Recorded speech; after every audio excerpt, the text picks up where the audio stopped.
Boa noite, professor Filipe Zau. Boa noite, Dr. José Filondolo. Prazer em o nosso reencontro depois de algum tempo. Verdade. Mas cá estamos juntos outra vez. É um prazer voltar a falar consigo. Falámos sempre de longe, um pouco em situações que tínhamos outras atividades, mas hoje parece que cá temos a oportunidade de falarmos mais um com o outro.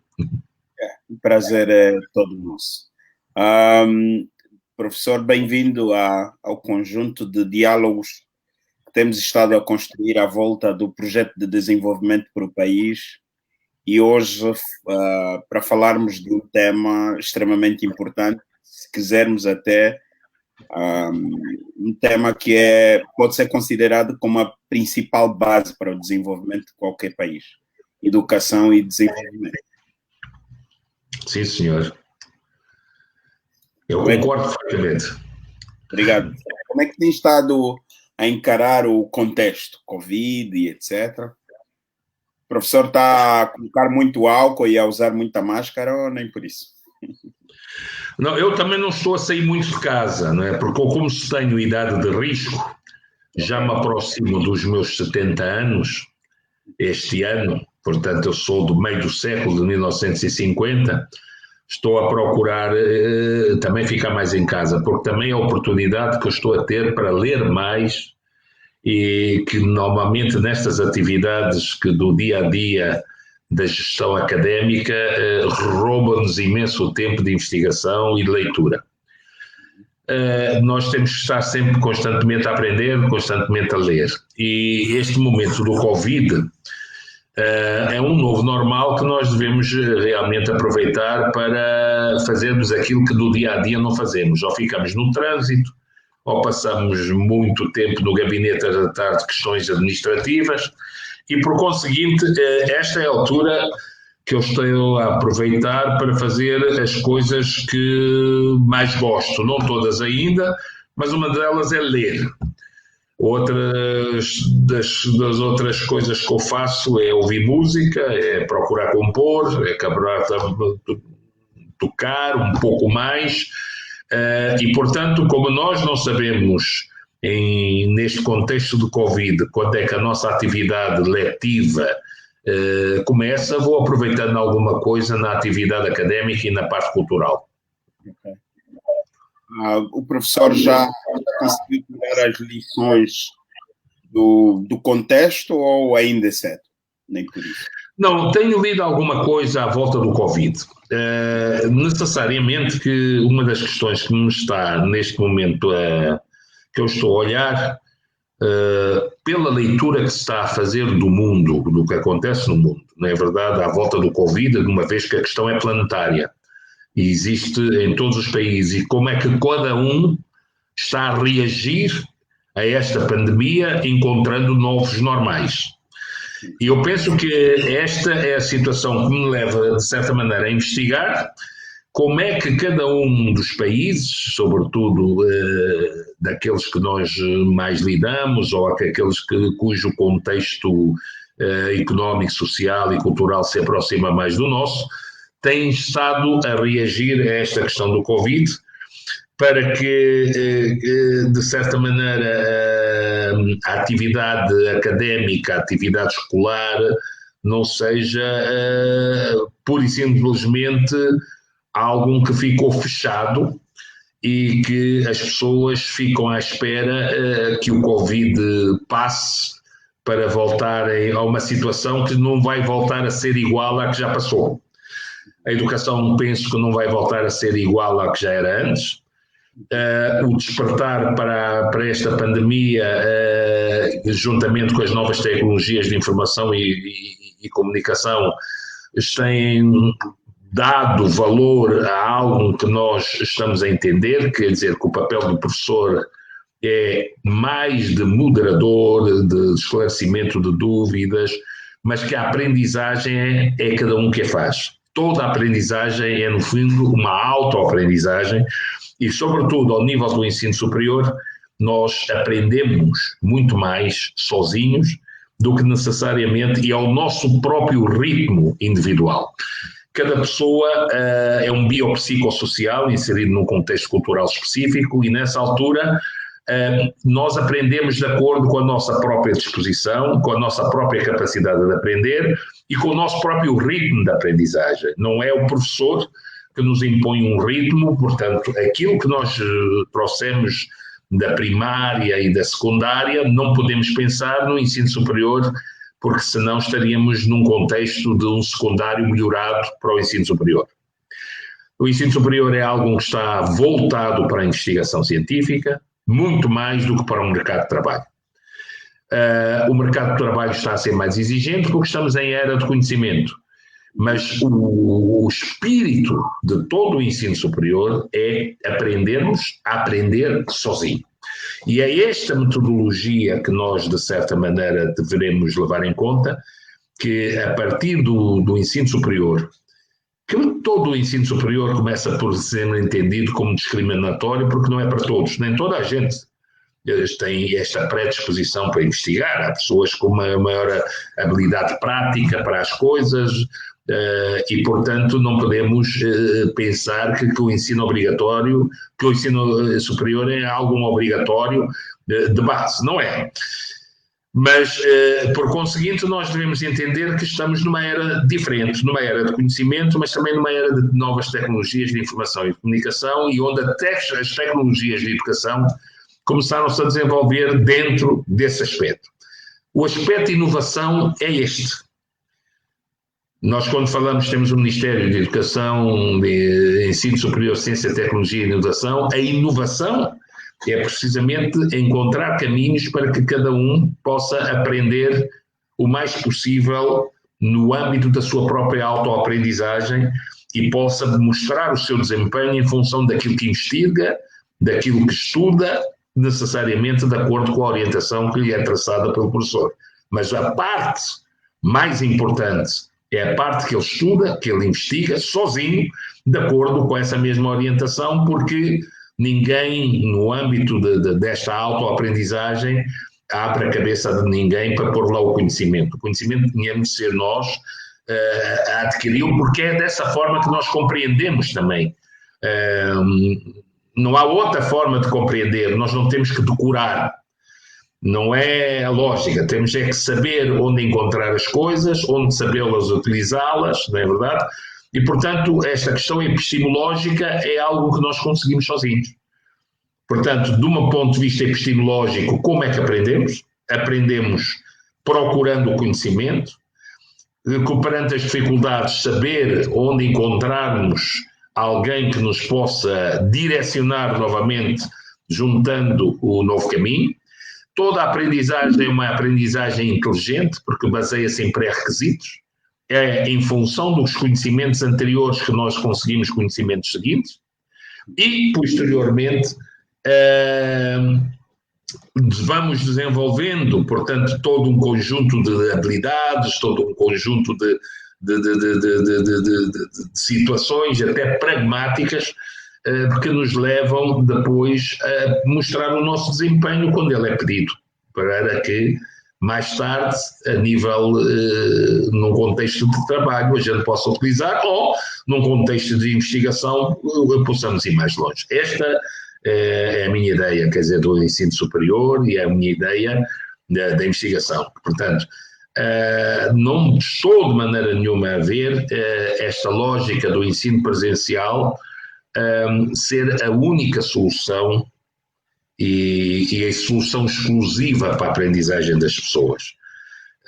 Nós estamos muito atrasados nessa matéria, nós só aprovamos o nosso regulamento de ensino à distância só ultimamente, mas o que é certo é que eu tenho experiências até com professores que eram monitores escolares da 4ª para a 6ª classe, num projeto de 20 mil professores que fizeram a sua autossuperação da 4ª para a 6ª classe e, posteriormente, da 6ª para a 8ª classe.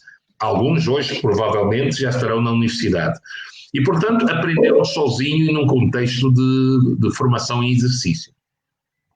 Professor, mas essa vontade, este livre-arbítrio para com o desejo do conhecimento pode ser condicionado pelo contexto social. Ou seja, a vontade de se querer, por exemplo, optar por um ensino à distância pode ser condicionada pelo acesso à internet, pelo acesso ao livro, pelos acessos, não é?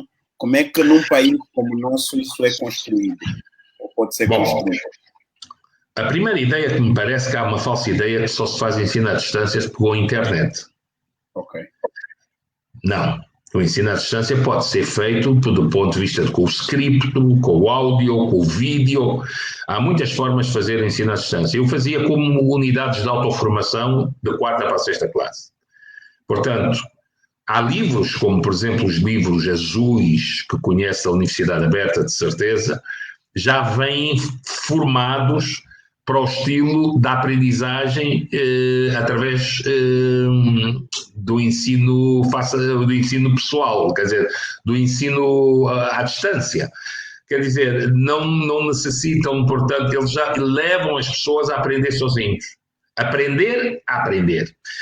Que é um caminho que nós vimos que em todo o nosso ensino não se ensina ao estudante a aprender a aprender. Não se ensina no primário, não se ensina no secundário e no superior pensa-se que é isso que o estudante necessita. Portanto, uma longa exposição, onde nós sabemos que hoje em dia não funciona, porque nós a partir dos 20, 30 minutos de ouvirmos uma mesma pessoa, sozinha, sem haver diálogo, nós deixamos de ouvir, começamos a pensar em outras coisas.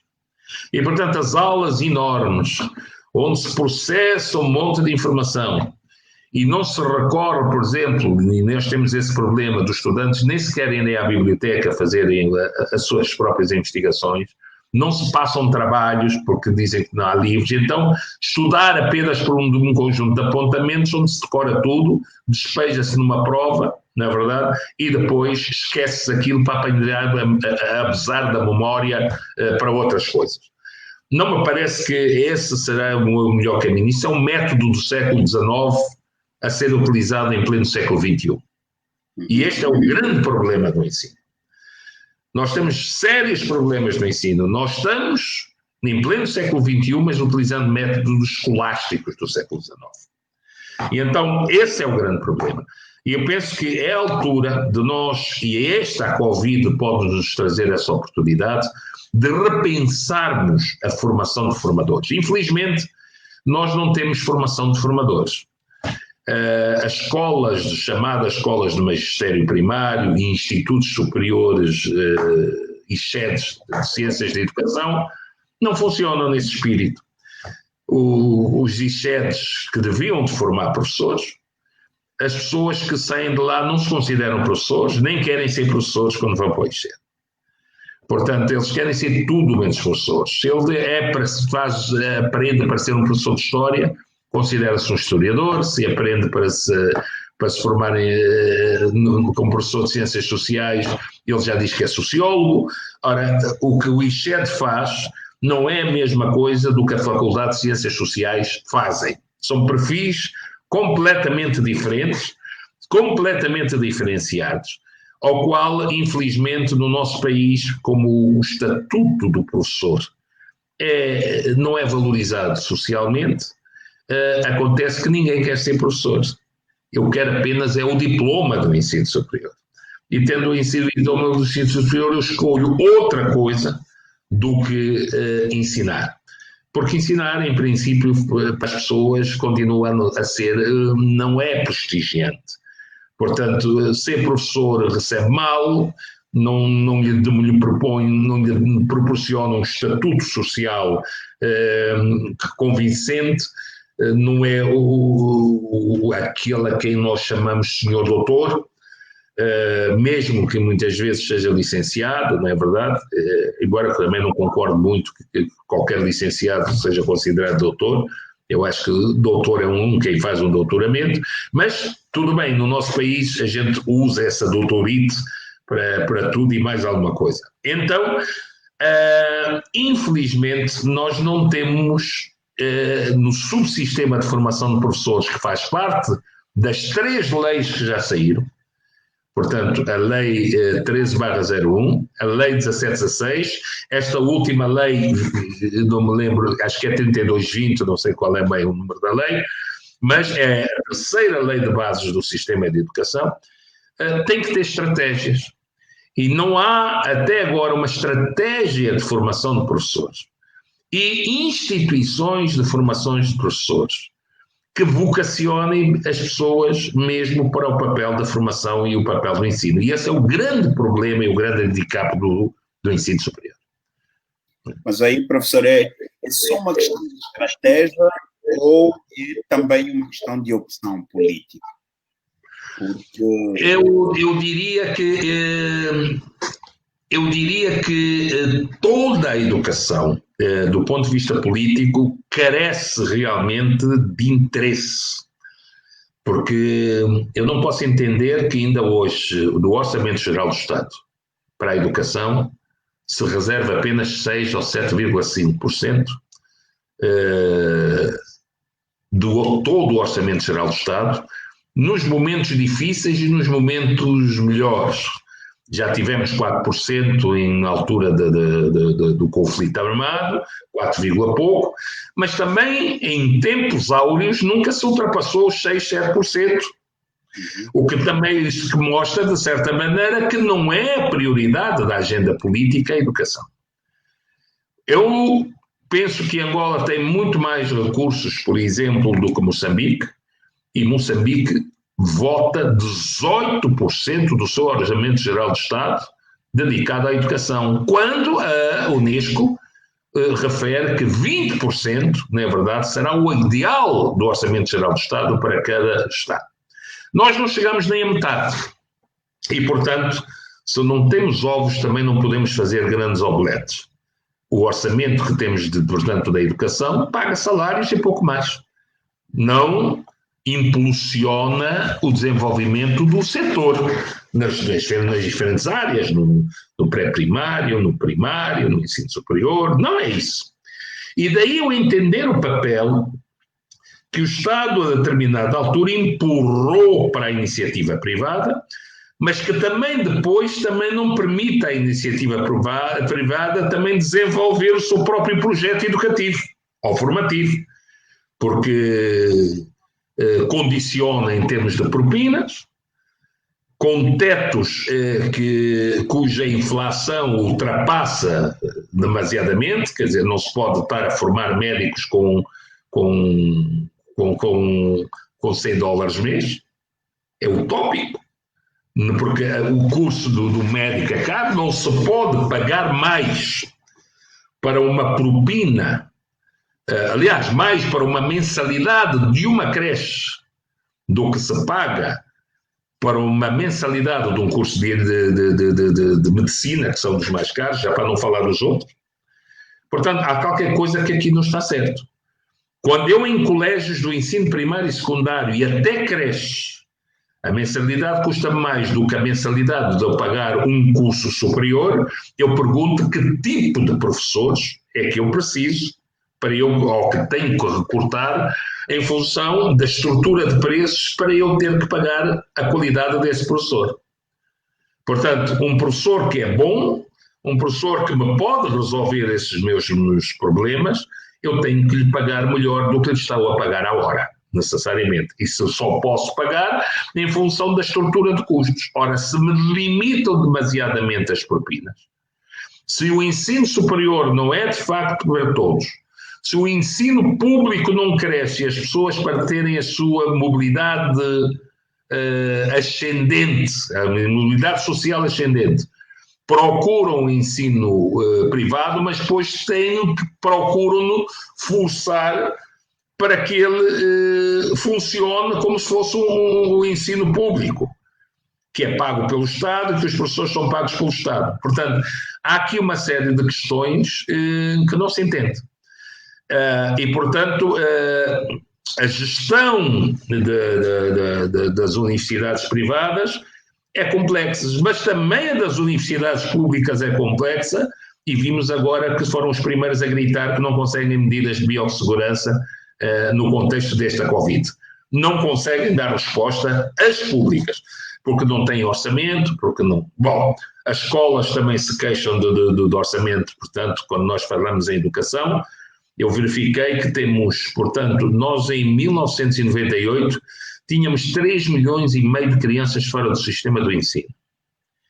Desses 3 milhões de crianças fora do sistema do ensino, numa altura em que nós pensávamos que éramos 12 milhões. Vimos que éramos 24 mil e até já somos 30 mil. Ora, nós temos um crescimento populacional ao ano de 3,2% ao ano. Ora, nós com esse crescimento populacional, o sistema tinha que crescer muito mais de 3,2% ao ano, até para dar cobertura àqueles alunos que já estão fora do sistema há muito tempo, que aqui, no fundo, são a herança de guerra nos deixou. Então, eu pergunto aí, como é que eu posso, em era de conhecimento, já não estamos em era de industrialização, mas em era de conhecimento, como é que eu posso fazer um projeto educativo para o desenvolvimento do país, de maneira que eu possa recuperar em função aos países mais industrializados que já estão lá à frente, e não ficar constantemente a vender os recursos, não é verdade, que não são renováveis do nosso país, e viver só à custa do petróleo e sonhar com uma diversificação da economia, porque não tenho como desenvolver quadros da melhor forma para essa mesmo desenvolvimento. Professor, como é que se mobiliza um pouco a perceber o valor do conhecimento? Até porque ele... Sim, como é que se pode mobilizar um político a dar valor ao conhecimento? Porque me parece que é uma questão de percepção, porque exemplos pelo mundo que o conhecimento condiciona o desenvolvimento é o que mais há. Onde é que se começa a mobilizar o político a tomar essa consciência de que numa era do conhecimento, sem a dinamização do conhecimento, não chegamos lá? Eu não sei, mas eu penso que talvez falte uma maior aproximação entre Estado e sociedade civil. E essa aproximação entre Estado e sociedade civil, na lógica do diálogo transversal das preocupações, levariam possivelmente a não ditar apenas os assuntos de cima para baixo, mas a governar-se na base da concertação de ideias, e onde o papel da sociedade civil seria importante. Eu conheço políticos que têm uma visão bastante avançada, até porque nós temos académicos interessados à política, já.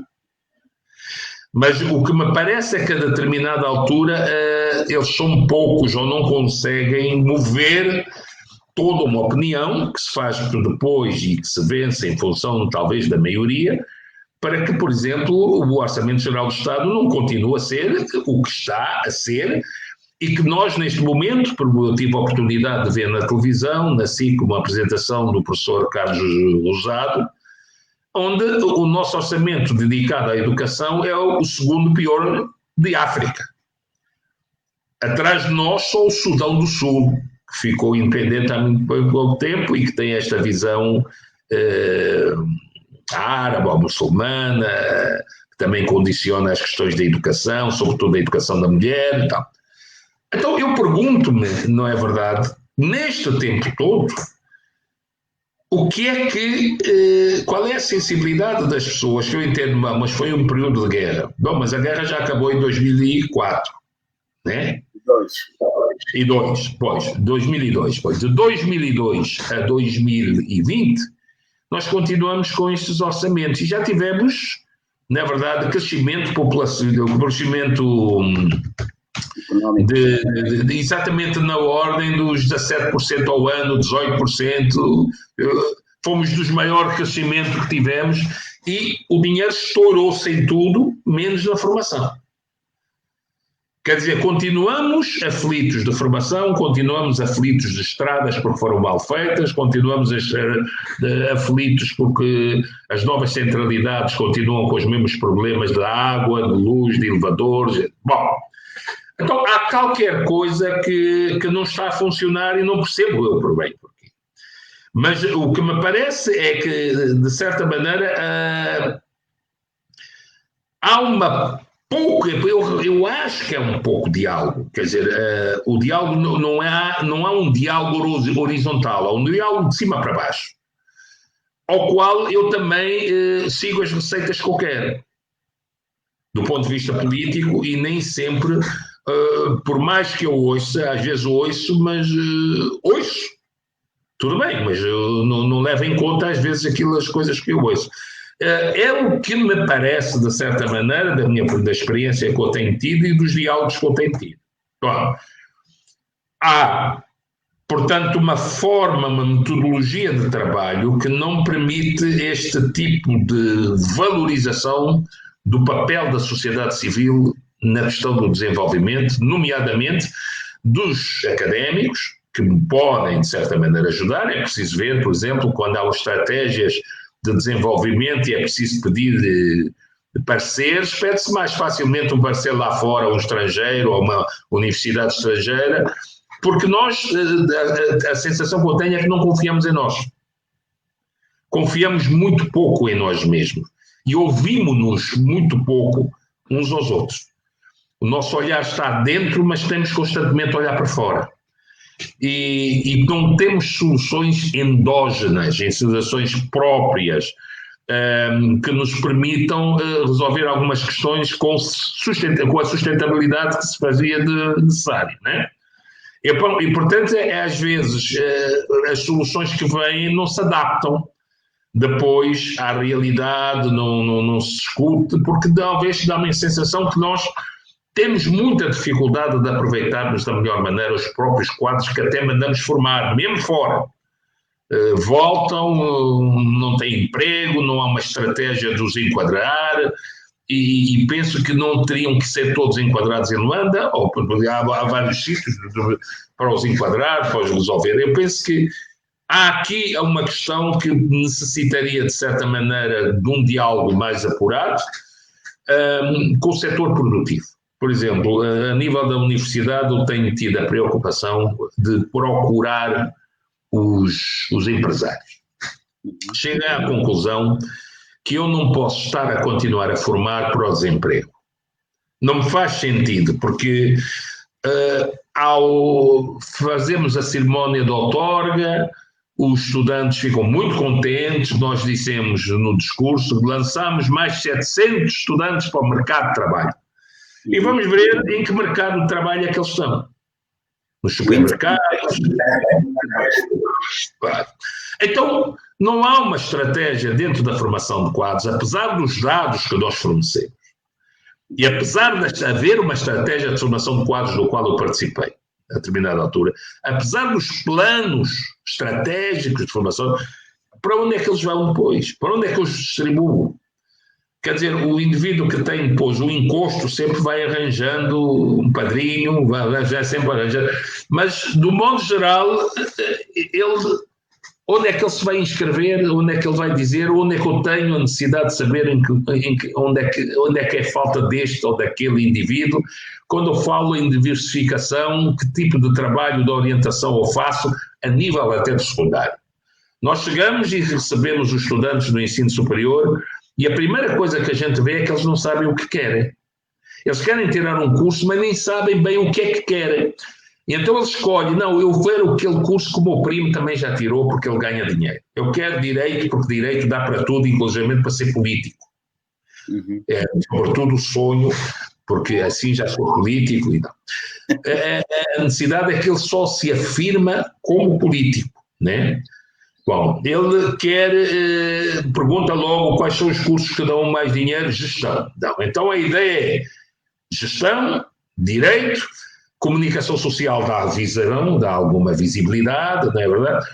Mas se nós falarmos, por exemplo, engenharia, ele diz logo que não. Não, isso tem muita matemática, não quer. Então, mas que formação é que ele vai tendo anterior?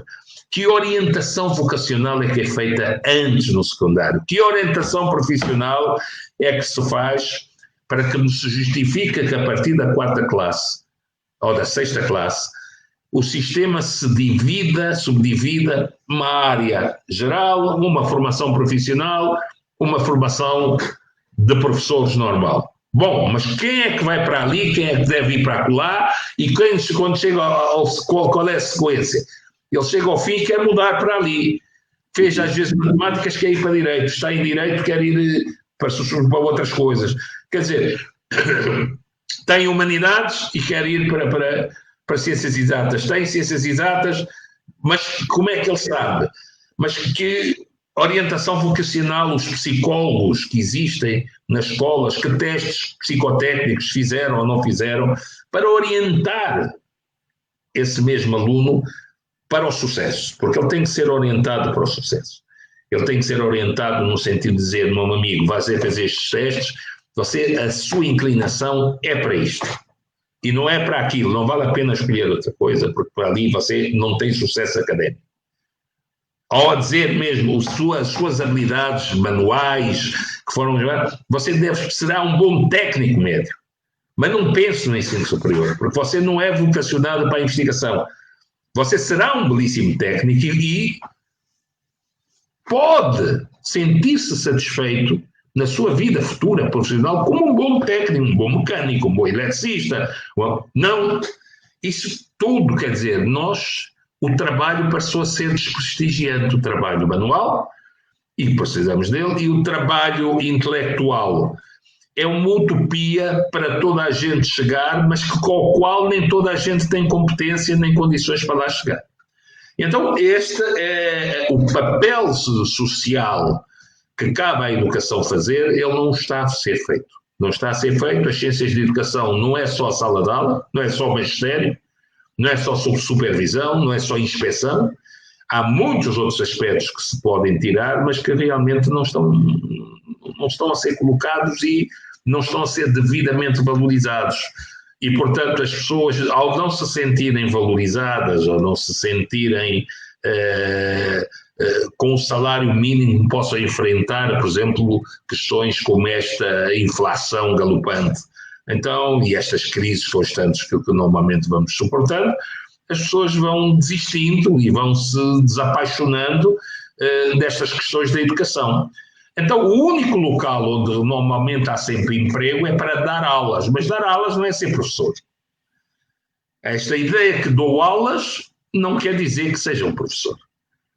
Dá aulas, quer dizer, ele bate à porta, mostra um currículo, nós temos falta de alguém para fazer uma disciplina tal, e ele entra. Sim, e quando sai da sala de professores, sente-se catedrático. Já opina daquilo que não sabe, já não ouve ninguém. Bom, então, este é o problema que nós temos. E não sei como é que nós vamos ultrapassar isso, porque, no fundo, como professor, ele tem que saber, do ponto de vista epistemológico, tem que saber fazer do ponto de vista pragmático, do ponto de vista das aulas que dá, e tem que saber situar-se do ponto de vista ético-profissional, que é outro problema. Temos os problemas sérios de corrupção, sabemos mesmo no ensino superior, e os alunos, as alunas também já jogam com isso, no dia dos exames vêm com uma roupa especial, para que o professor passe, para que o professor depois saia ao fim de semana, para dar telefone. Portanto, então nós temos todo um conjunto de situações dentro da educação que têm que ser diagnosticadas, devem ser abertamente discutidas e encontrar soluções alternativas para que nós possamos encontrar que a educação tenha o seu caminho para provocar mudança. A educação existe para provocar mudanças de qualidade, substanciais, mas assim não. Assim ela não provoca, quer dizer, a estagnação continua a ser a mesma e por ainda por cima não estamos a valorizar, não estamos a apostar. Então é todo este conjunto de coisas que depois se reflete nas expectativas de desenvolvimento que nós gostaríamos de ter, apesar de ser esse o papel da educação e formação, mas que não consegue cumprir o seu papel porque também não se lhes dá a devida atenção. A Finlândia foi o que fez, valorizou o professor, todo professor, mesmo que seja da pré-primária, tem que ter mestrado. Todas as escolas são de facto escolas públicas, mas são escolas públicas porque o Estado aposta. e, portanto, e gratuitas. Mas nós temos o ensino gratuito até a 6ª classe, que os livros aparecem depois nas banheiras da rua para serem vendidos, porque depois não aparecem noutro sítio. A mesma coisa com os cadernos, a mesma coisa. Portanto, há uma série de situações que há uma falsa gratuitidade, na verdade, mesmo na lei sim, mas depois os materiais não aparecem, não são distribuídos, ou são mal distribuídos, são revendidos, e as pessoas para os terem, depois têm que o comprar de alguma forma. E depois recorremos, de certa maneira, ao ensino privado e dizemos que este tem melhor qualidade, não sei se será por aí, porque às vezes os professores do público são os que vão dar aulas depois também no privado. Agora, e depois não temos toda uma questão de que se torna necessário. Não é só a formação inicial. Há uma formação contínua, há seminários a ser feitos, há reciclagens, há qualificações, há capacitações, que são aquilo que possibilita, por exemplo, a um médico Estado, aquilo que deveria haver para que o professor esteja acompanhando sempre o grito do conhecimento e o melhor desenvolvimento, e também possa criar no estudante este apetite que há pelo conhecimento, pelos livros, pelo tratamento dos livros, pelo tratamento dos assuntos, e procurar ele próprio ser senhor da sua própria história, quer dizer, ele ser o artífice do sua própria história através do conhecimento que ele procura. Ele próprio se autovaloriza fazendo o seu próprio caminho, né? Mas aí, professora, e porque o professor também deu o exemplo da Finlândia, valoriza-se o professor, melhora-se o ambiente escolar, mas é também importante pensar no currículo escolar, porque nós temos um currículo que, quando observado do ponto de vista do resultado, parece muito distante da nossa realidade. Ou seja, quando nós tentamos compreender ou tentar observar como é que os estudantes tiram proveito das oportunidades ou criam oportunidades à sua volta, acabamos sempre por encontrar resultados muito residuais, não, professor? Como é que se necessariamente há um problema. O problema que se coloca é a investigação deve existir também em educação. Investigar em educação e para a educação. Não se faz, quando eu digo investigar em educação, temos um problema que é a crise que temos agora do Covid e não aproveitar as oportunidades metodológicas que as tecnologias de educação nos estão a oferecer. Porque consideramos que será um ensino menor. É aquilo que eu digo, está no século XXI, não é verdade, e ainda com uma mentalidade do século XIX. Consideramos que também o que é aprender. Há pessoas que aprender não é encontrar o conhecimento e sabê-lo utilizar. Não, é usar a memória para despejar uma série de coisas, como eu vejo às vezes na televisão, em que se debita as leis todas, sobretudo o pessoal de direito, debita um conjunto de leis de cor, e ainda por cima não enquadradas naquilo que às vezes é preciso dizer. Bom, vomita uma série de leis, porque está a lei, não sei o quê, bom. Mas isso não é essa a função. A função não é a escolástica. E nós, então, continuamos a pensar que a retórica, na verdade, e a escolástica é que é tudo da lógica do conhecimento, da ideia que isso é um grande profeta, não é? De estar a dizer uma série de leis de cor, e segundo o artigo tal, da lei tal, não sei o quê, bom, mas vamos ver, se calhar vamos ler o artigo mesmo nós e vamos ver que a interpretação se calhar não é correta, mas ele ao dizer logo isto de entrada, já ganha espaço. Sim, porque o outro que não conhece a lei fica a olhar para ele já debitou para ali uma série de coisas que às vezes pode não fazer sentido. Nós assistimos a isso. Bom, quando ele quer ganhar espaço... intelectualidade, não é, professor? Exatamente. Decorou uma série de coisas e empregou muitas vezes até fora, mistura o texto com o contexto, circunstância com substância, e assim vai. E então... portanto, é isto que me parece que nós temos que saber encontrar encontrar o que é aprender, e que utilidade eu faço do que aprendo. Porque muitas vezes, e isto é o nosso problema também do ponto de vista do conteúdo, da seleção do conteúdo. Eu, por exemplo, nós vemos que muitas vezes muitos dos professores que temos nas universidades ensinam como aprenderam há 20 anos. Ele é professor, ele aprendeu como há 20 anos e é como ele vai ensinar, mesmo que as mutações dos dias de hoje já estejam lá muito mais à frente, ele não as acompanhou, então ele tem a licenciatura, não sei, mas vai ensinar da forma como aprendeu naquela altura. E basta ver quando nós dizemos, por exemplo, aos professores que faça favor, traga-me de 2015, portanto, para os alunos, que bibliografia que ele aconselha. E quando nós vemos qual é a bibliografia, os livros que ele está a aconselhar, vê-se que ele parou no tempo lá e trabalha com os nossos alunos assim, porque não leu mais nada. Quer dizer, está a dar aulas porque não tem outro trabalho e, portanto, dar aulas há sempre vaga, porque há um crescimento populacional e, portanto, a procura tem sido maior que a oferta. Então, há sempre esta falta de quem dar aulas, na falta também dos professores. Portanto, nós temos aqui um problema grave.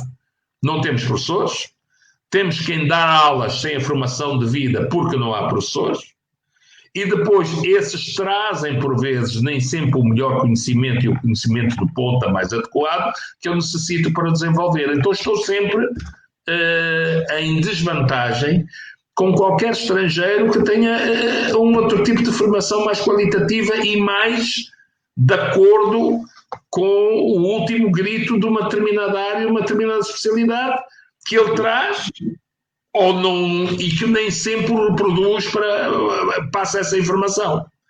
Porque nós temos quantos títulos nós académicos são lançados por ano aqui no nosso país, por nós angolanos, pela investigação. Temos um déficit grande. Nós, quantos professores universitários fazem investigação? Para que haja quantas revistas indexadas nós temos? Quantas revistas só, mesmo de investigação, nós temos? Portanto, se nós não investigamos para a educação, ou em educação do ponto de vista metodológico, do ponto de vista das tecnologias, não temos inovação.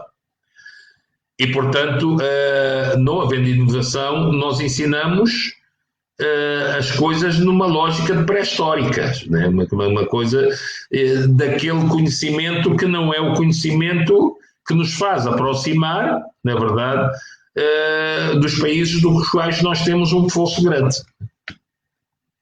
E aqui, professora, também não é um problema da gestão escolar, porque verdade que não se faz investigação, sim, mas também é um problema da estratégia, por exemplo, das instituições de ensino superior. A forma como priorizam a questão da investigação.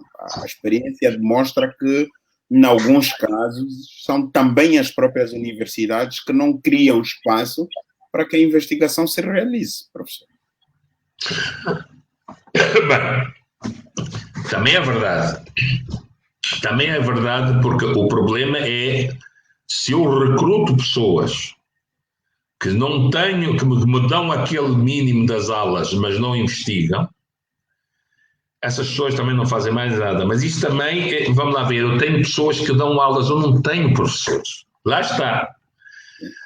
Quer dizer, o problema é que eu não tenho uma carreira de indivíduos que escolheram por vontade própria ser professores. Eles são professores em função da circunstância. Não há emprego em mais lado nenhum. Há 32,3% de desemprego em Angola. Eu acabo um curso ou faço alguma coisa, ou quero valorizar, melhorar o meu salário, o que é que eu faço? Vou dar aulas. Eu não vou ser professor, eu vou dar aulas. Na primeira oportunidade que eu tenho, eu fujo dali, então vou para outro sítio que já me oferecem. Portanto, eu não fui para ali para ser professor, eu fui para ali para safar a minha vida ajudar a instituição que também vai se safando, porque eu não tenho uma estratégia de formação de professores vocacional e não lhe pago o trabalho que realmente o professor merece para que eu o possa fixar. Então, eu tenho um indivíduo itinerante mas ele vai fazendo isto não só nas públicas, nas privadas, em todo lado onde ele vai encontrando. É um lugar e depois também não há avaliação de desempenho. Portanto, a avaliação de desempenho interna, onde eu vejo qual é o papel e o trabalho e o desempenho de cada indivíduo que eu tenho, e os próprios alunos se pronunciam sobre isso. Isso começa por ser. Quer a avaliação interna, e não tenho gente para fazer na avaliação externa para nível do Ministério. Porque muitos dos inspectores ou que lá estão têm a formação de alguns dos nossos alunos. Portanto, alguns que eu os conheço, portanto, até são nossos alunos. Vêm depois investigar o professor como. Portanto, há uma situação que eu tenho que formar, isto, portanto, eu para ter inspectores de qualidade, e quando eu digo, não é só no ensino superior, no ensino, do ensino primário ao ensino superior, eu não tenho inspectores. Portanto, tenho indivíduos que vão para inspectores, fazem um curso de inspectores, mas depois têm que ver uma escola para fica distante, tem que ir à boleia ou não tem carro para ir. Quer dizer, há uma série de condicionalismo e situações que são próprias de um setor que não tem orçamento nem é suficientemente valorizado. Não é? Nós temos esta situação que se foi colocada, porque os livros têm erros. Bom, nós 20 anos depois, nós temos uma situação que teve que separar tudo e tal, porque há livros que têm erros. Quer dizer, repare. Erros dos mais graves possíveis. Pois, ouvi dizer, quer dizer, bom. Mas os erros também já existiam antes. Eu trabalhei no Ministério da Educação e já se tinha, mas como é que era as pessoas também que estavam naquele Instituto INID, Instituto Nacional de Desenvolvimento da Educação. Acho que é isso. Ora, exatamente. Eu pergunto, que desenvolvimento da educação o INID já fez? E que investigação, Instituto Nacional de Investigação, que investigação fez? Que é o que me parece só as universidades estão em condições de fazer investigação. E mesmo assim, fazem muito pouco ou quase nenhuma. Agora, eu vou dos funcionários públicos do INID, que investigação é que eu espero que eles façam? Nenhuma. Então, se não há investigação, também não há desenvolvimento. Não há projetos de desenvolvimento. Que projetos são colocados para eu desenvolver ali? Faço uns livros, a correr, em função, durante o horário, faço mais isto, tal. Mas eu pergunto, então se os inspectores que estão dentro dos ministérios não veem esses livros antes de sair, como é que vão ver o trabalho que é feito fora do próprio ministério? É complicado. Portanto, se eu não consigo aperceber-me dentro da instituição em que eu estou, não é verdade, que tenho inspectores, não é verdade, que esses livros vão sair do Ministério do Trabalho com erros, como é que eu vou fiscalizar o trabalho dos outros que estão lá fora? Professor, diante desses resultados todos, uma preocupação se levanta. Em outras realidades, o conhecimento revolucionou. Foi por via do conhecimento que se geraram todas as reformas possíveis e que hoje produzem resultados positivos, sei lá, desde a Revolução Inglesa, Francesa e todas as outras revoluções, elas foram produzidas ou resultaram da revolução pelo conhecimento. Para o país em que nós vivemos, com todo esse contexto amargurado e este conhecimento a ser dinamizado de forma precária, como é que vamos revolucionar o país? Como é que podemos começar?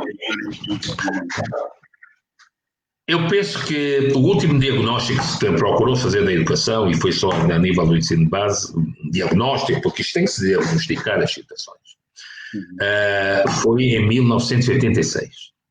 Foi pela primeira vez que vimos. Bom, em 1986 fez-se um diagnóstico porque vimos que os resultados da avaliação não correspondiam com as expectativas pelo índice do perfil de saída das pessoas. Portanto, nós hoje, de 86 para cá, continuamos com os mesmos problemas, sem diagnosticar mais nada, que o perfil de saída dos nossos técnicos aos diferentes níveis não é o mais adequado. Bom, e nós, a nível da SAP, também instituições o qual a gente possa gerir a avaliação do desempenho das nossas instituições. Então, eu ponho o ensino de base 6ª classe. Qual é o desempenho que eu tenho? Os alunos que passam, como é que passam? Qual é o comportamento deles quando eles mudam do nível do primário para o secundário? Começa aí. Bom, isso é preciso haver organização. Porque eu tenho que me perceber, antes de mais, o conhecimento que ele necessita para mudar e, portanto, a esse nível, eu tenho que procurar saber onde estão os meus problemas. Ou eu organizei mal os meus objetivos de instrução e de educação, que eu sou o Ministério da Educação, eu tenho que dar valores, e eu vejo que as pessoas estão sem perda de valores completamente, estão com uma perda enorme de valores, estamos a viver situações de verdadeira anomia social, quer dizer, e portanto eu tenho que ver os meus objetivos de instrução e educação e tenho que ver como é que eu os formulei e porque é que eles não estão a ser cumpridos. Bom, segundo, eu tenho que ir ao professor. Pensar que professor eu tenho, ao nível do conhecimento, do saber fazer e do saber situar-se. Onde os formo, como os formo, como é que ele aparece à frente da docência. E eu não estou a fazer isso. Eu estou na era do conhecimento e é o conhecimento que revoluciona. Eu tenho que saber a seleção dos meus conteúdos de formação, como é que eu os tenho. Como é que são os meus programas? São os mesmos lá atrás? O que é que eu melhorei nos programas? O que é que eu não melhorei nos programas que eu considero indispensável para que melhore esse perfil de saída dos estudantes que eu estou a receber a cada um dos níveis, primário, secundário e superior. Depois tenho que analisar, dentro desse conteúdo, que metodologias eu estou a utilizar. São metodologias positivas em que o professor está lá, debita conhecimento, fala, vai-se embora e vê as costas e diz que deu a aula. Há interação dos estudantes, há análise periódica do conhecimento, há consolidação dos conhecimentos. Eu tenho que fazer isso. Se não faço, eu estou apenas a deixar a votar cada estudante, cada aluno, ao seu livre-arbítrio e vai como vai. Eu tenho que saber que métodos, além dos métodos, que meios eu tenho. E então eu tenho que pensar se tenho, no ensino superior, se tenho laboratórios, se tenho livros para investigação, mas também se tenho, mais abaixo, cadernos, se tenho lápis, se tenho carteiras, se vou ainda com o banco para a escola, se tenho a lata de leite para me sentar, como é que eu me sento para escrever, quanto tempo eu demoro para chegar à escola, porque a escola se calhar fica a não sei quantos alunos andam ali para dentro daquela sala, não é verdade? Portanto, mas e como é que eles aprendem? Quer dizer, que mecanismos, se há pelo menos um quadro de giz para eu escrever, se não há, portanto, eu tenho que saber, para não falar já mais para a frente, porque normalmente as outras escolas até passam filmes, ilustram e tal, criam condições. Não. E aí eu começo também a ver, além dos meios, a escola. Que tipo de escola eu fabriquei? Bom, porque eu estou a ouvir falar no momento em salas de aula, não estou a ouvir falar em escolas. É. E eu estou muito triste e digo, mas não há água. Mas eu andei a formar salas de aulas, eu não andei a formar escolas. Quando se diz... 54% tem aquela estatística malvada, 54% dos alunos que frequentam a escola pública não usam casa de banho. Pois, mas eu andei a pensar a estrutura da escola. Eu faço um casebre ali, divido aquilo por 6, não é verdade? E digo, tenho 6 salas de aula. Mas isso não é uma escola, são salas de aula. E a escola é muito mais que a sala de aula. Tem local de recreio. E como é que foi calculado em função dos alunos? Cada sala de aula, quantos alunos é que tem? As carteiras dos alunos são todas iguais ou são adaptadas ao seu próprio crescimento para não estar a criar, cada vez que ele escreve, problemas aí? Eu faço algum diagnóstico aos estudantes quando eles entram para saber aqueles que veem mal, os que ouvem mal, para os sentar de acordo a melhor, os mais altos, os mais baixos. Portanto, há todo um conjunto de coisas que é preciso pensar pedagogicamente. Estes meus alunos, como é que é? Vivem como? Vivem quantos alunos, com quantos irmãos ele tem? Vivem todos dentro do mesmo quarto? Tem água? Tem a luz? Como é que ele faz os trabalhos de casa? Sem água, sem luz, com os irmãos todos dentro do quarto? Ou quando chega a casa, tira a pasta para o lado e vai jogar a bola, porque não há mais nada para fazer, e os pais ou os avós dizem, pá, miúdo, está a fazer barulho, vai lá para fora. Qual é o acompanhamento e a relação que eu tenho com os pais dentro da escola? São algumas coisas que eu tenho que pensar. Bom, e já estou a falar dos estudantes, do aluno agora, ele, em onde se deve concentrar tudo. Eu tenho o sistema de vacinas dele, está bem? A nutrição. Como é a questão médica e medicamentosa à volta dele? Para saber se ele está em condições até de aprender. Alimentação, como é? A questão da merenda escolar.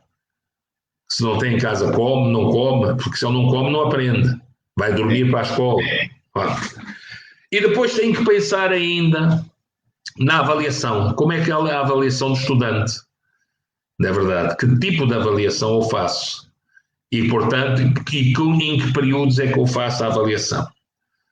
É o provão, aquela prova que ele faz de uma vez só e chumos logo toda a gente, porque demorou muito tempo, que ele já esqueceu o que aprendeu antes e não sei o quê.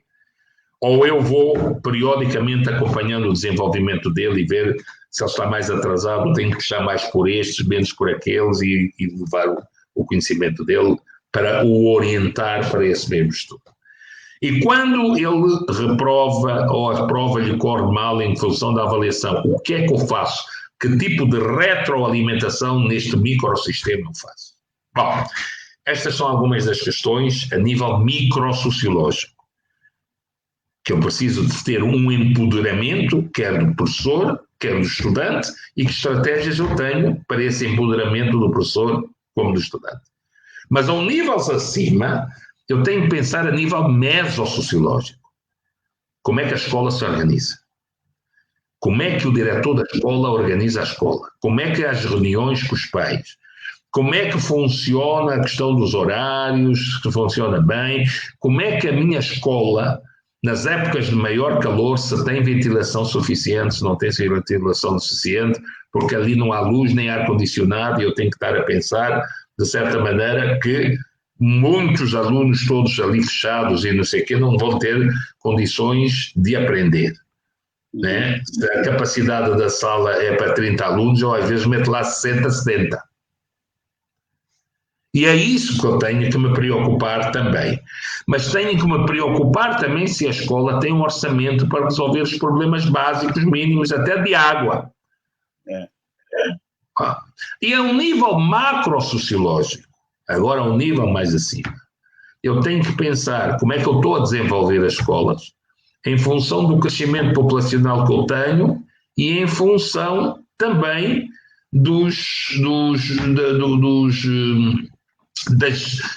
das migrações internas. Vamos lá ver, eu sei que as populações estão-se a concentrar mais ali ou menos ali, quantas escolas eu estou a pôr ali, não estou a pôr ali, eu tenho que conhecer os fluxos migratórios da população, para eu saber planificar as escolas, mas eu não tenho até agora sequer uma carta escolar, eu nem sei onde estão as escolas. E não é, do ponto de vista da organização, pelo menos a nível mais básico, não é o ministro que manda na escola. É o governador que, através de um diretor provincial que é nomeado para ele e que não responde perante a ministra. Portanto, o ministro ou a ministra que está no Ministério da Educação, não é verdade, debita, mas o diretor provincial não é ele que o nomeia, não é ele que o conhece. É o governador que lá está que diz, este é o homem faz o seu governo provincial e põe lá na educação o que ele quer. Aqui deveríamos fazer como as outras realidades, fazendo do secretário para a educação, ou se quisermos do diretor para a educação, ser um candidato passível de ser elegido por voto?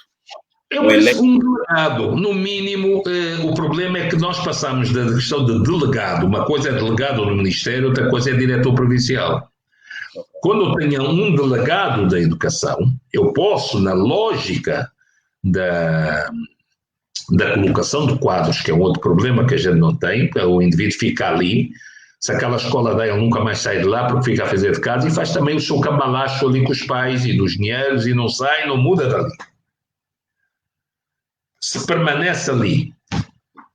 Mas nós temos que os mudar precisamente para evitar essas coisas. Ora, o professor é um indivíduo que até se tiver, vamos lá ver, tem que ter uma lógica de pensar, por exemplo, que tenha regiões que se têm fraco desenvolvimento, não é verdade? Tem assimetrias de desenvolvimento entre litoral e interior. Então, se eu faço uma boa formação, eu posso arranjar lógicas de políticas que levem, vamos lá ver, este indivíduo vais, por exemplo, para um município do Lucus, né? E vais lá ficar 3 anos, o teu lugar fica aqui, ganhas mais tanto por isto e tens a função de formar localmente tal, para ires batendo, não é verdade, com a deslocação dos bons quadros para lá, ires batendo as assimetrias que nós temos entre litoral e interior. Por exemplo, essa podia ser uma estratégia. Há um quadro novo, não sei o quê, sim senhor, não tens de ficar toda a gente em Luanda. E ainda por cima no desemprego. Não, quer dizer, você vai para ali, é colocado ali, podes vir até se calhar no Natal e na Páscoa, ou nas férias, ou numa altura, tens um bilhete da TAG, de avião, que te permite, tu e a tua família, se a tua mulher está no estado também em determinado sítio, pode ser transferida também para lá, e acontece que muitos dos jovens, em vez de ficarem às vezes nesta confusão de Luanda, até já ficavam a desenvolver aquele município, aquela província, que agora, na lógica do poder local, podia ser até uma coisa interessante, ajudar a poder. Mas nós não temos nenhuma dessas estratégias, portanto, o papel da educação não é feito nesse sentido. Portanto, o que é que acontece? Todo este conjunto de coisas são coisas que eu estou a pensar de base para cima, e são válidas para o ensino superior, necessariamente, também. Portanto, eu tinha que saber do número de quadros que me formo, não é apenas uma estatística. Tem que ser mais do que a estatística. É onde é que eu os coloco e onde é que eles podem tirar algum proveito, na verdade, para desenvolverem o que aprenderam para eles e também para o Estado. Mas não, eu penso se eu for agora para Malange, eu já sou inferior, eu tenho que estar em Luanda para ser valorizado. Quanto muito em Benguela. Portanto, há um conjunto de preconceitos e de estereótipos também ligados a estas questões, mas isso trabalha-se. E valoriza. Ao lado do livro. Exatamente. Portanto, há todo um caminho, dá-me a impressão que nos falta, de certa maneira, para que a educação cumpra, de facto, com o papel social para o qual foi criado, um conjunto de políticas e estratégias que possam, de certa maneira, ajudar, não é verdade, a desenvolver da melhor maneira as próprias estratégias políticas que o Estado necessita para o seu próprio desenvolvimento. Quer dizer, desenvolvimento no sentido do progresso social e também do bem-estar social das populações a partir do crescimento que se faz ali. Agora, se eu não faço isto, as pessoas ficam um bocado entregues a si próprias, não é? Nada serve se eu tiver muito conhecimento se ele não for reconhecido. Ele só é reconhecido no momento em que há, sim senhor, os concursos, mas a gente também sabe como é que são os concursos aqui. Não é verdade? Se fura e a qualidade dos concursos muitas vezes também não é mais desejada, não é? Professora, aqui, antes de passarmos para o tema do acesso ao livro, aqui uma pergunta provocadora.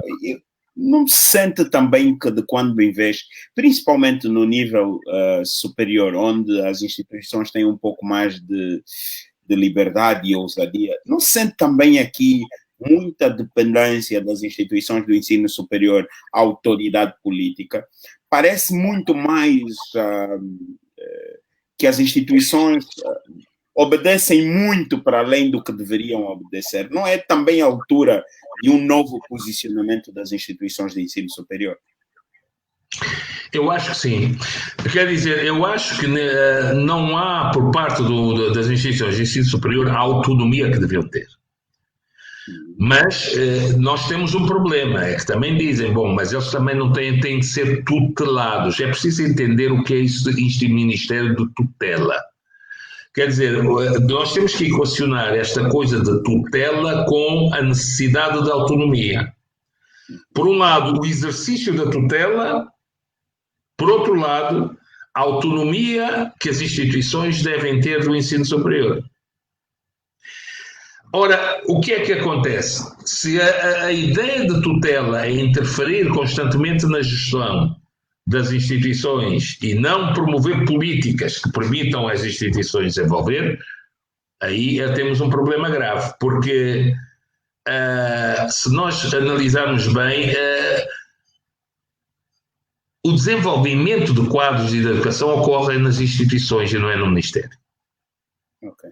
O Ministério deve ser um facilitador, portanto, os ministérios de tutela, neste caso, no ensino superior, devem criar políticas de desenvolvimento para que as instituições possam melhor facilitar o seu trabalho, desenvolver o seu trabalho, fiscalizando, sim senhor, que através das suas avaliações externas, mas também controlando as avaliações internas das instituições, e que têm um caminho e acompanhando pelos seus relatórios, etc. Relatórios esses que devem ter resposta, necessariamente, devem dizer, devem dar orientações. Mas se eu tenho uma interferência demasiada dentro das instituições, na verdade, amarro as instituições e tiro-lhes iniciativa. E ao tirar-lhes iniciativa não lhes permite inovação. E esse é que me parece que é o papel que me parece que não é só do ponto de vista político, é esta ideia de tutela. Okay. Quer dizer, há uma ideia que é preciso perceber o que é tutelar. Nós trazíamos antigamente que um tio tutelava um filho e tal, que tomava conta de alguém até ser maior. Se eu continuo a tutelar nesse sentido, então não considero que as instituições não são idóneas e não têm a maioridade. E não tendo podem ter. A ideia das eleições, por exemplo, para os reitores e etc., volta assim, em cima da mesa, não é? Eu penso, mas é preciso que também se organize internamente professores fixos. Quer dizer, eu tinha que ter um conjunto de professores que são mesmo fixos, não é aquele que passa por lá que tem direito de dizer que ele está lá e não está. Vamos lá ver. Eu precisava de ter uma organização de pessoas, como tem, por exemplo, nós no movimento associativo. Nós elegemos as pessoas. Sim, sim. Elegemos as pessoas, mas são pessoas que vivem o trabalho no dia a dia, não é aquela que vive de vez em quando e faz um contrato anual e que este ano dou, amanhã já não dou, este ano não. Isto não é por aí. E é por aí, não sendo por aí, é que as pessoas nomeiam. A nomeação é porque também não há uma organização que me permita, sobretudo, por exemplo, no ensino superior privado, não há verba suficiente para ter professores fixos. Bastou agora o Covid para mostrar. Veio o Covid e destruturou completamente tudo, porque se as pessoas vivem da propina e que a propina hoje tem um valor irrisório face à desvalorização em função do dólar. Quer dizer, a propina que foi pensada no tempo para Câmbio de 10 mil está hoje a 50 e não mudou absolutamente nada. Claro, eu não posso funcionar assim. E não me permitem que eu suba as propinas porque há Jesus, há uma confusão, embora o pão todos os dias. Se eu permite interferências, por exemplo, do INADEC, que em vez de tratar do frango, dos ovos, da farinha de fuba, que sobe, vem-se meter nas questões das universidades, sendo eles dependentes do Ministério do Comércio. Então há qualquer coisa que quando dizem que nós somos que a cesta básica quase, quer dizer, o Ministério do Ensino Superior não é bem a cesta básica. Mas há um comportamento de cesta básica em função do ensino superior. Quando há uma instituição, a DICS, ou não sei o quê, a DICS faz uma confusão danada. Porque nós vigiamos segundo a lei e tal, e não sobe, e façam isto, e não façam aquilo, e imponha isto, e imponha aquilo outro. Há qualquer coisa que não está bem. Bom, mas não, e nem sequer são as instituições do Ministério, não é a inspeção do Ministério. A inspeção do Ministério normalmente interage, não é para orientar, é para... Há uma maca que ele vai dar para se meter na maca e saber qual é a maca. Não é para resolver os problemas, aí aparece. Né? Mas vamos discutir então as questões de como é que eu organizo a universidade. Que formação contínua é dada nesse sentido?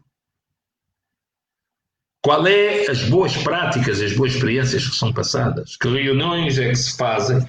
Portanto, a nível, por exemplo, de um Conselho de Reitores, que me parece que o Conselho de Reitores só existe a nível da pública. Os reitores da privada não participam, mas porquê? Não são reitores, como os outros também são nomeados, nesse caso. Portanto, há aqui um conjunto de coisas que nós não entendemos, quer dizer, qual é a razão de entendermos a educação privada, não é verdade, como uma coisa fora. Não, toda a educação é pública. A gestão é que pode ser pública ou privada. Mas o espírito da educação, no princípio do desenvolvimento económico e social do país, e como parceiro do Estado, ele tem que ser entendido como tal. As instituições públicas, a gente conhece, têm muitos problemas também. Eu dou aulas da pública e dou aula nas instituições privadas também. Dou conferências de um lado e também noto e sei qual é o valor dos alunos. Mas o que é certo é que se trata da mesma maneira, o que a partida é diferente. Todos nós, nesta coisa da Covid, tivemos todos a mesma tempestade, não é verdade? Mas não estávamos todos no mesmo barco. Há barcos que tinham salva-vidas pelo Orçamento Geral do Estado e há outros que, infelizmente, perante a tempestade, começaram a entrar água por todo lado porque não tinham sequer colete salva-vidas. Quanto mais baleeiras. Então, mas tratamos tudo da mesma maneira. Portanto, há todo um conjunto de situações que me parece que necessita de uma boa discussão, uma análise diagnóstica. Eu diria mesmo um conjunto vamos lá, um diagnóstico profundo onde as diferentes variantes, professor, estudante, organização e gestão, base material e sistema de ensino, não é verdade? E avaliação institucional, 6 dimensões que deveriam estar para serem discutidas. Então eu ia analisar o comportamento, na verdade, de cada uma dessas instituições. Do professor, seu perfil de entrada, seu perfil de saída, na verdade, seu conhecimento, sua experiência profissional, na verdade, seu comportamento deontológico e ético. Em relação aos alunos, como é que entram nas universidades? Não é um exame que se tem 10 que lhe diz, não, é um acompanhamento da média do seu ensino secundário, não é verdade, que lhe pode dizer qual é o desempenho dele, não é através de uma prova. O 10 é tudo e não é nada. Quer dizer, nós não podemos estar a ver a educação, não é verdade, em que a gente apenas vê a floresta e perante os casos que acontecem aqui é que vamos lembrar-nos que essa floresta tem uma árvore. Havia uma árvore na floresta. Descobrimos o granado. Portanto, o que me parece é que nós temos que saber avaliar, e a avaliação educacional é uma especialidade das ciências da educação. As ciências da educação são vastas, por isso são ciências da educação, não é só uma ciência. A pedagogia não é uma ciência, é uma arte, não é verdade? Porque não tem, precisamente, esse é o problema, não tem uma metodologia de investigação. Tem um objeto de estudo, mas não tem uma metodologia de investigação própria. E por isso tem que recorrer às outras ciências, à psicologia, à economia, à sociologia, para encontrar as metodologias e investigar, que as pedem emprestadas, né? Mas essa, na questão da transversalidade das ciências de educação, nós um dia, nesse trabalho, podemos um dia encontrar realmente e puxar a pedagogia como ciência dessa transversalidade, desse conhecimento que nós podemos fazer das várias ciências da educação. Obrigado, professor. Obrigado mesmo por essa grande aula, mas apesar de termos chegado no limite do tempo que assumimos como compromisso, eu gostaria de fazer 2 últimas questões, mesmo para terminar. E a primeira é: como é que esta mentalidade cidadã foi construída? Como é que Filipe Zau é formatado? Isso é educação dos pais, é educação formal, é o contexto sociopolítico do país? Filipe Zau resulta de quê? Ou é dessa mistura toda? Eu não sei, quer dizer, eu tenho 70 anos a fazer este ano, portanto eu sou de outros tempos. Sou de um tempo antigo e sou de um tempo onde eu nasci por acidente geográfico, costuma-se dizer nasci em Lisboa, porque o meu pai era marítimo, ligado, portanto, ao Clube Marítimo Africano, e a minha mãe tinha ido para Portugal, cabo-verdiana, e dessa fusão entre o marítimo e eu fui educado. Mas eu fui educado numa casa que tinha mais 2 primos do meu pai. Cabindas. E normalmente a educação familiar toda a gente educa. E portanto eu tive primos do meu pai, eu tive um padrinho e tive um primo mais velho que me acompanhavam na minha educação. De maneira que era exigente para a época, e também eu nasci numa aluna que não havia era a rádio. Fui educado depois, está aqui um eco que não estou a saber porquê. Sim, eu também senti isso, deve ser algum atraso da internet. Pois está a fazer Sim, deve ser um delay que atualiza. Sim. É um delay. Eu depois, como os meus pais eram marítimos, quer um primo meu chamado Bem-vindo Pitra, que foi ministro do Comércio até algum tempo, nós fomos educados do ponto de vista político, mas, quer dizer, não tínhamos essa noção, nós fomos educados pelo irmão do Ilírio Machado, chamado Humberto Machado. Fomos escolhidos, eu e o meu primo, como os filhos dos marítimos, é que eles consideram, olha, o meu filho é muito esperto, na escola tem boas notas, podia ir mais longe se o senhor engenheiro os educar e levar. Então a minha mãe trabalhava em casa, na verdade era doméstica, e eu e o meu primo estávamos no Liceu Gil Vicente, e descíamos todos os dias obrigatoriamente para a casa do engenheiro Humberto Machado, que foi nosso explicador de borla até ao 5º ano. Então nós tivemos a vantagem de sermos, portanto, o nosso tutor, pode-se assim dizer, até o 5º ano tivemos esta base boa de formação, onde tínhamos um respeito enorme pelo engenheiro Machado, que já era engenheiro, pelos estudantes que iam com ele discutir política lá, mas que nunca nos deram, a gente sabia o que se passava, mas nunca nos falaram nada, nem à nossa frente, nem nos davam sequer confiança, porque aquele respeito de mais velho, naquela altura, era uma coisa muito significativa.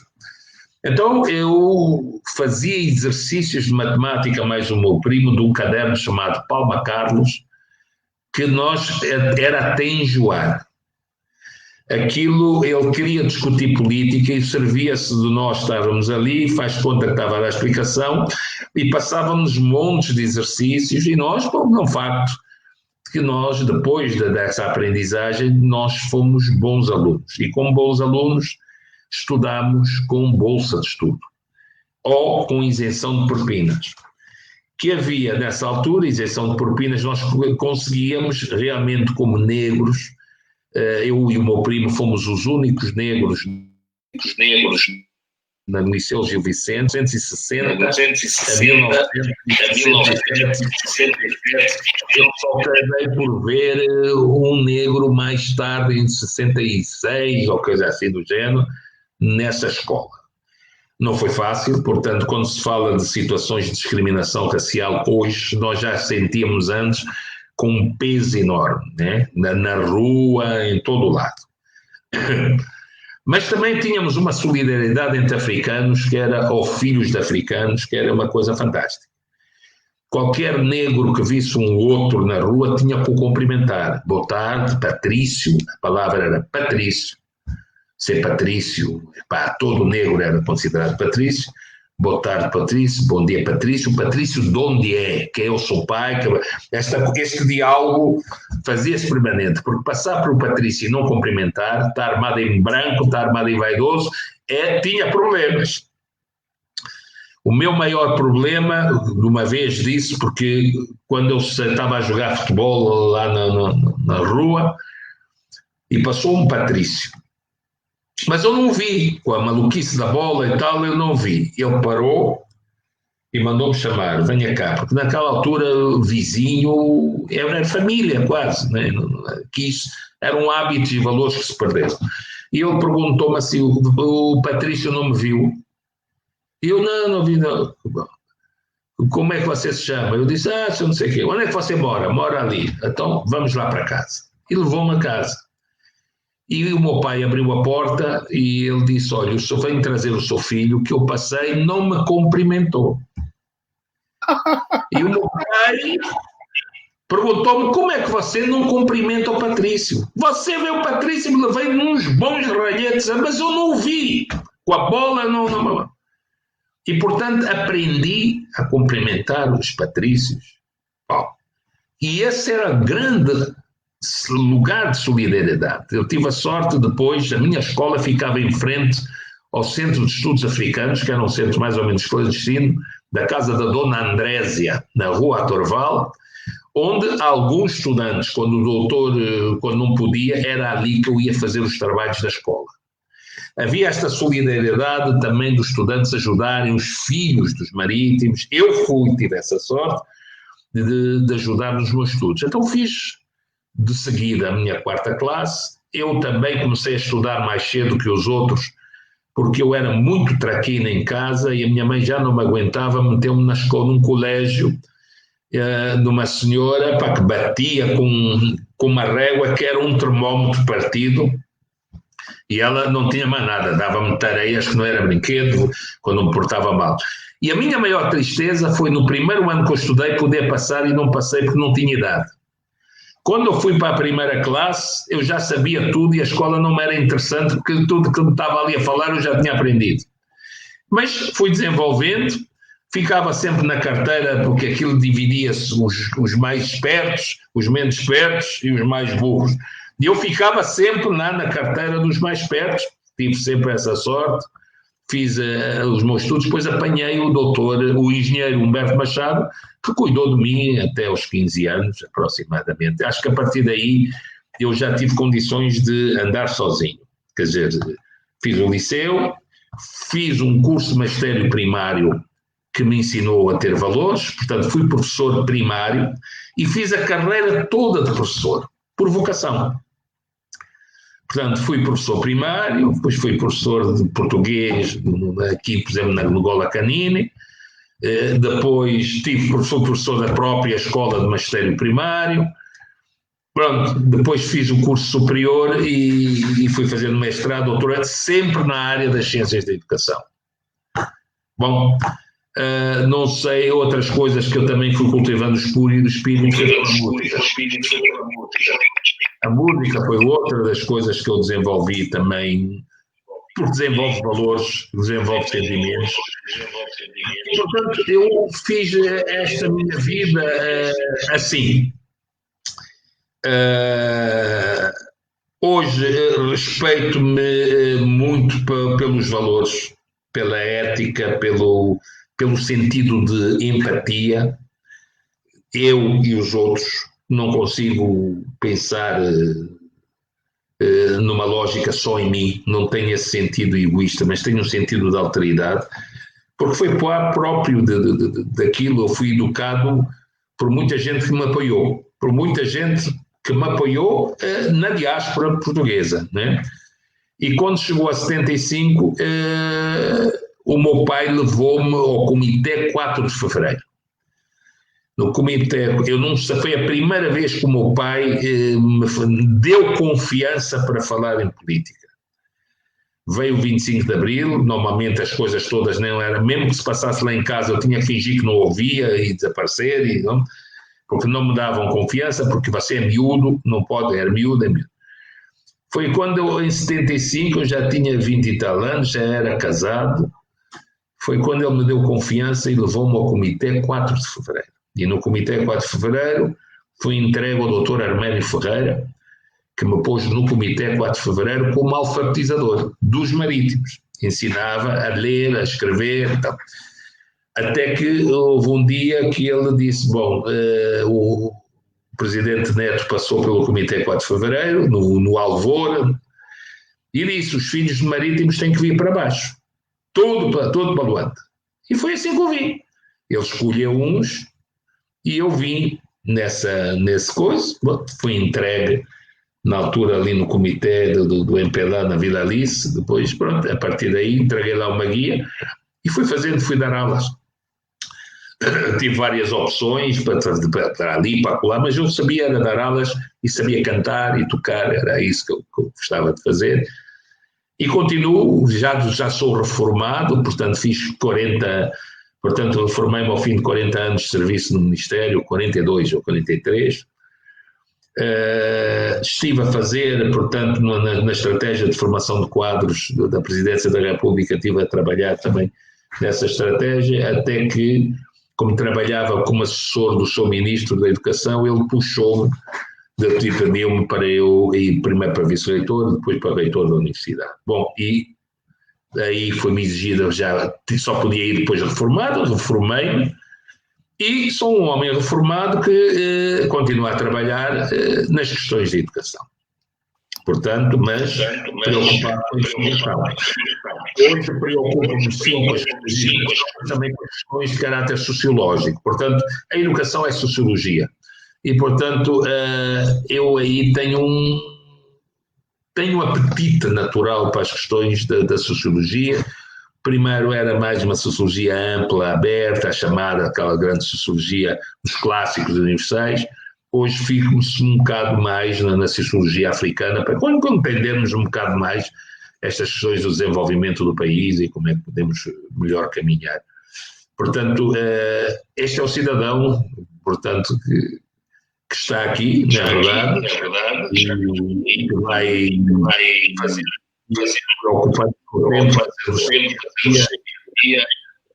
e falando desta coisa.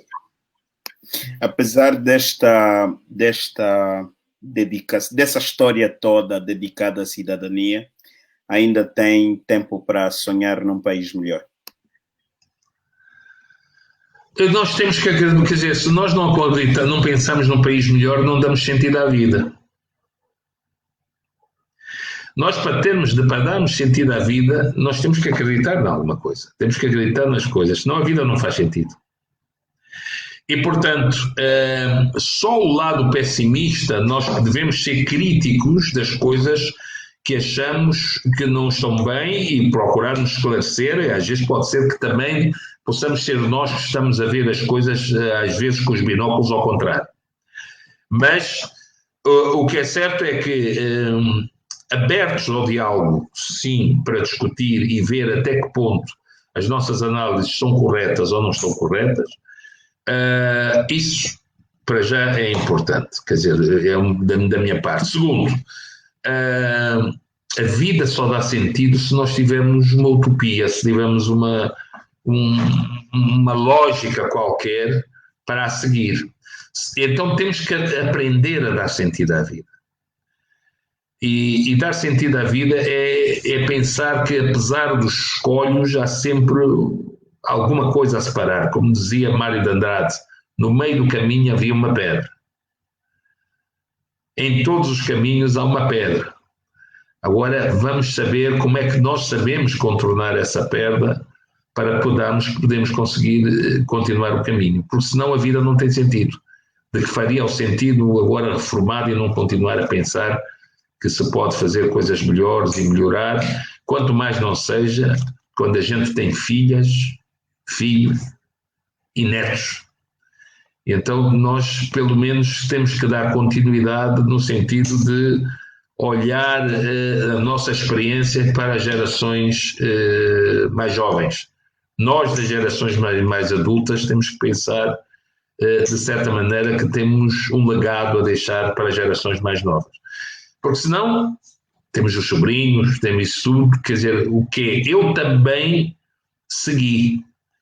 O meu grande ídolo na altura era o engenheiro Humberto Machado. Era engenheiro. E falava o senhor engenheiro ensinava-me as fórmulas todas matemáticas e ensinava aquilo, olhava para aquilo e já via os erros, onde falhei ou não falhei, e zangava-se, olhava, mas era o senhor engenheiro. E o senhor engenheiro era um exemplo de caso que toda a gente, quer eu, quer o meu primo, queríamos seguir o senhor engenheiro. Porque o senhor engenheiro sentava, passava aos trabalhos e não sei o quê, ia falar com os outros, mais velhos e tal. Não me dava muita confiança, porque nós éramos miúdos e naquela altura, onde houvesse conversa de mais velho, o miúdo não participava. Mesmo que está a ouvir, mas não participa da conversa, senão o que é que você está a falar? Quem é que lhe deu autorização para falar? Então, você sabia o seu lugar, não é? Claro que hoje as coisas mudaram, mas o que é certo é que eu fui educado assim e me parece que há coisas que a libertinagem de educação não é o melhor caminho. Outro dia estive a ver um vídeo que adorei. Um pai que estava com 2 filhos e ele estava a falar para a internet. E os 2 filhos... Eu acho que ele tinha 2 pás e os filhos estavam com os computadores. com uma cara, bem, ter os computadores e tirar as pás, porque não é estar a jogar computador de manhã à noite que você no futuro vai saber fazer alguma coisa perante qualquer dificuldade. Este é o problema que nós temos na educação dos nossos filhos.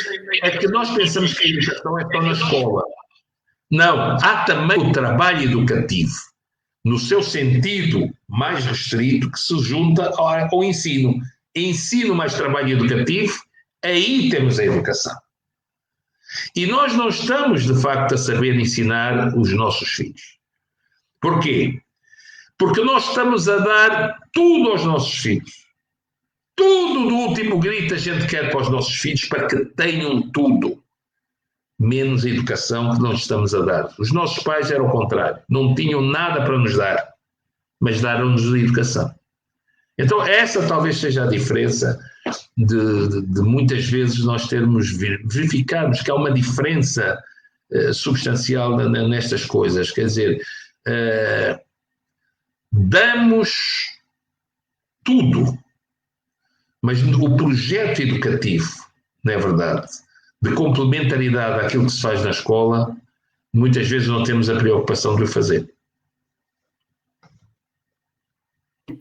Muito obrigado, professora, por este grande momento e, acima de tudo, obrigado por ter aceito esse convite e ter disposto quase 2 horas do seu tempo para falarmos sobre educação e desenvolvimento. Tem sido uma grande escola, a partilha de conhecimento com quase todos os mais velhos que aceitam o nosso convite. E hoje não foi diferente. Mais uma vez tivemos uma universidade aberta. Acima de tudo, também muito obrigado por ser esse cidadão que inspira, que nos dá vontade de querermos cada vez mais crescer e sermos melhores todos os dias. Obrigado por essa sua disponibilidade para o nosso bom país. Eu é que agradeço, Dr. José Chilandulo, porque as recomendações que me foram dadas, quer pelo Dr. Laurindo, quer já antes pelo Padre Apolinário, que me falou sempre muito bem de si, e eu depois vi no lançamento, e o Dr. Laurindo disse, o Dr. José Chilandulo mete aí. E, portanto, eu tinha como boa referência. Quando o Dr. Laurindo me falou, eu prontifiquei-me, porque uma coisa é a gente, às vezes, falar para pessoas que não vale a pena, outra coisa é falar para pessoas a quem já nos referenciaram que vale a pena falar com essas mesmas pessoas. E, portanto, todo o meu tempo não foi em vão, nem foi pequeno.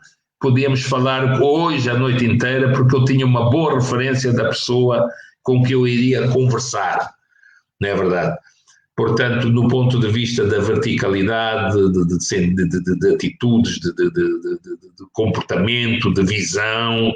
Então, quando temos estas referências positivas de hoje numa sociedade extremamente complicada do ponto de vista de ética, do ponto de vista dos valores, do ponto de vista dos oportunismos, claro que as pessoas usam mecanismos de defesa, que foi isto que eu não necessitei nesta nossa conversa de utilizar em momento nenhum.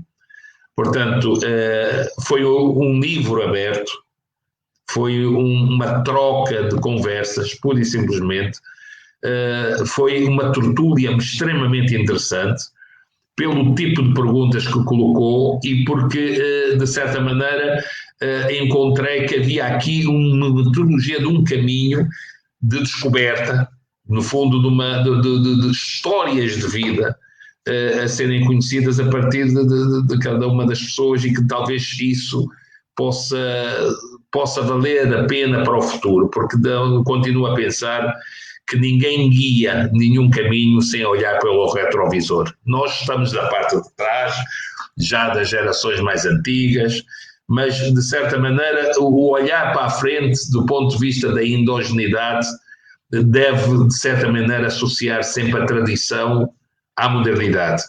Nós somos do lado já a ficar para a tradição, já adultos, mas, contudo, a nossa idade também procura, através do conhecimento, ter pensamento novo para que não fiquemos velhos. Sejamos idosos, mas não sejamos velhos.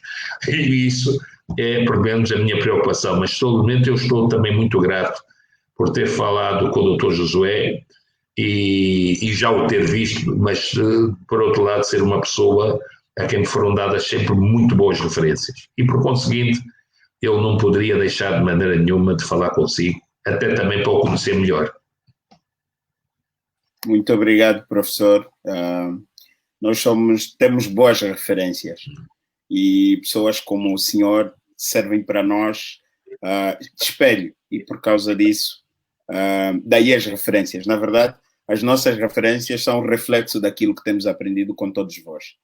Muito obrigado mais uma vez e um abraço para si e para a sua família, desejando que saiamos todos vivos dessa Covid para construirmos um bom país, não é? Esperemos bem que sim. A pandemia geral, perante as mutações, temos que nos adaptar. Quem se adaptar da melhor forma às mutações, portanto, com sentido de inovação, melhor sairá deste marasmo, não é? A primeira vez já passamos pela cólera, já passamos por Marburgo, tanta coisa já ouvimos falar, não é verdade?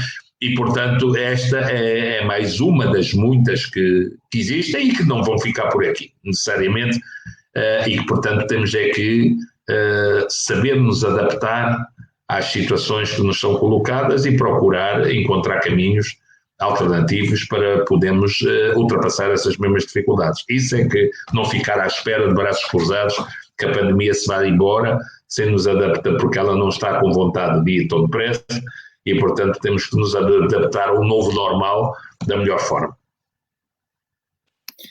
Paz e bem, professor. Obrigado. Muito obrigado. Também para si e para a sua família. Obrigado, professor.